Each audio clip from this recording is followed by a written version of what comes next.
Hi y'all, welcome to week 8, the final week in this summer term. 2 assignments this week, research paper that's due on Wednesday, the self-evaluation that's due on Friday. Since this is the last week of the term, these cannot be late. Let me know if you're having problems making the deadlines. I want to do a quick overview of it. You'll see the learning objectives, the activities, as I said, to the research paper. I've given you a research paper checklist. You might also want to go back to last week, the sample paper, and look at it again to make sure that yours measures up.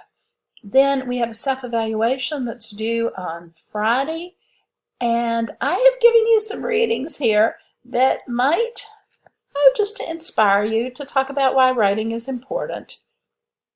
I am, a big fan of self-awareness all through the term. I've had you write paragraphs on your process in revising, in summarizing, and now I want you to look back over the term and talk about your writing now. What do you plan to do? For some of you, this is the last writing course you'll ever take.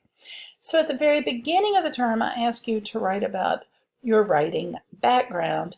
Now we've come full circle, and I want you to talk about what you plan to do in the future. It's been a great term, and I will be here if you need help. Bye for now.